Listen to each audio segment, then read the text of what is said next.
All right, welcome to my first attempt at adding a little classroom back into your life. One of the things we seem to have issues with is everybody getting their readings done. So I'm going to do this little read aloud for you. And I'm going to start with Why Do Human Beings Do Good Things? The Puzzle of Altruism. You can watch this, but you'll see in the screen as you follow along, you can see my cursor here, and I will scroll through the entire article. Making sure that you follow along will help you in terms of your comprehension, hearing words pronounced correctly that you may have heard but never seen in writing. You guys have all heard me talk about that. So I'm going to give it a read. These can't be any longer than 15 minutes. So we're going to just check this out and you can give me some feedback as to whether or not this was effective for you. So here we go. Why do human beings do good things? The puzzle of altruism. Altruism isn't always just disguised self-interest. Pure altruism does exist, said Stephen Taylor in 2018. Altruism is the belief or practice of unselfish concern for someone else's well-being. In this text, the author explores the various reasons for humans to act altruistically and whether or not humans can show true selflessness towards others. As you read, take notes on what drives humans to behave altruistically. In 2007, a construction worker named Wesley Autry was standing on a subway platform in New York when a young man nearby had an epileptic seizure and rolled onto the track. I actually remember hearing about that. Hearing the approach of the train, Wesley Autry impulsively jumped down to try to save the young man, only to realize that the train was approaching too fast. Instead, he jumped on top of the young man's body and pushed him down into the drainage ditch between the tracks. The train operator saw them, but it was too late to stop. 5 cars of the train passed over their bodies. Miraculously, both of them were uninjured. Asked later by the New York Times why he had done it, Autry said, "I just saw someone who needed help. I did what I felt was right." Really incredible that he just jumped on that train track. So, the question of why human beings are sometimes prepared to risk their own lives to save others has puzzled philosophers and scientists for centuries. From an evolutionary point of view, altruism doesn't seem to make any sense. According to modern neo Darwin views, human beings are basically selfish. Remember Darwin, the guy who said the survival of the fittest? Neo Darwin is kind of like Darwin. After all, we are only really carriers of thousands of genes whose only aim is to survive and replicate themselves. We shouldn't be interested in sacrificing ourselves for others or even in helping others. It's true that in it's true that in genetic terms, it's not necessarily self-defeating for us to help people close to us, our relatives or distant cousin. They carry many of the same genes as us, and so helping them may help our genes to survive. But what about when people who have no relation to us or to even to animals, right? But what about when we help people who have no relation to us or even animals? Eoc, ea, Egoic altruism. According to some psychologists, there is no such thing as pure altruism. When we help strangers or animals, there must always be some benefit to us, even if we're not aware of it. Altruism makes us feel good about ourselves. It makes other people respect us more. It might, so far as we believe, increase our chances of getting into heaven. Or perhaps altruism is an investment strategy. We do good deeds to others in the hope that they will return the favor someday. This is known as reciprocal altruism. I practice that one. According to evolutionary psychologists, it could even be a way of demonstrating our resources, showing how wealthy or able we are, so that we become more attractive to the opposite sex and have enhanced reproductive possibilities. So when you're altruistic, it might get you a date. That's an idea. Finally, evolutionary psychologists have also suggested that altruism towards strangers may be a kind of mistake, a leftover trait from when human beings lived in small groups with people we were genetically closely related to. Of course, we felt an instinct to help other members of our group because our own survival depended on the safety of the group as a whole, and because, more indirectly, this would support the survival of our genes. We don't live in small tribes of extended family anymore, but we habitually behave as if we are, helping the people around us as if we were related to them. What all of these explanations have in common is that they are really attempts to explain away altruism. They remind me of my attempts to excuse my indolence, being lazy, when my wife comes home and finds out that I haven't done the DIY, do it yourself, jobs I promised to do. They're an attempt to make an excuse for altruism. Please excuse my kindness, but I was really just trying to look good in the eye of other people. Sorry for helping you, but it's a trait I picked up from my ancestors thousands of years ago, and I just can't seem to get rid of it. Pure altruism. Now, I don't doubt that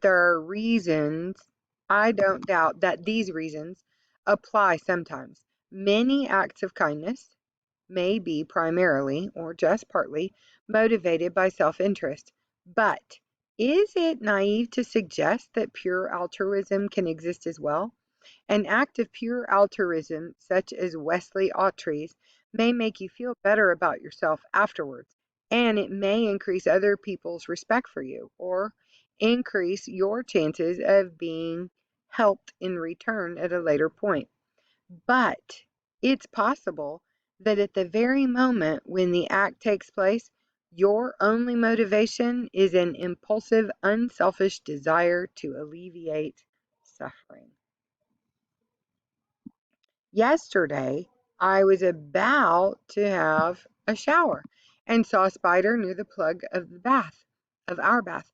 I got out of the shower, found a piece of paper, gently encouraged the spider onto it, and scooped it out of danger. Why did I do this? I would have said. Perhaps in the hope that a spider would do the same for me in the future, or that the spider would tell his friends what a great person I am. Or more seriously, perhaps it was a result of moral conditioning, a respect for living things, and an impulse to do good, which is ingrained in me by my parents. Although, come to think of it, my parents didn't teach me those things. No, I think this simple act was motivated by empathy. I empathized with the spider as another living being who is entitled to stay alive, just as I was. And I believe that empathy is the root of all pure altruism. Sometimes empathy is described as a cognitive ability to see the world through another person's eyes, but I think it's actually much more than that. In my view, the capacity for empathy shows that, in essence, all human beings, and in fact all living beings, are interconnected. At some deep level, we are expressing some of the same consciousness. As several philosophers of conscience, such as David Chalmers, have suggested, it may be that rather than producing consciousness, the function of the brain may be to receive or channel consciousness, which exists outside the brain, and which in fact permeates the whole universe. Consciousness may be a fundamental force of the universe, like gravity. So he's kind of saying that maybe everybody is emotionally interconnected. So it kind of depends on what your worldview is to whether or not that you subscribe to that kind of idea, that you can believe that that is true. Um, and that reminded me of something and then I lost it. Oh, and new research, just as a side note, new research has suggested that empathy can be taught. So if you take children who have never been exposed to an empathetic environment, but then you teach them about empathy and what empathy does, children can learn it. And when they learn empathy, they actually report being happier. So, altruism and connectedness. It is this fundamental oneness which makes it possible for us to identify with other people, to sense their suffering and respond to it with altruistic acts.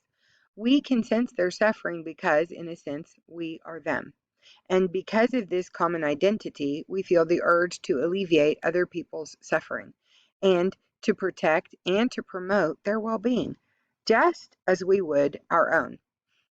In the words of the 19th century German philosopher Schopenhauer, we're going to go with that, Schopenhauer.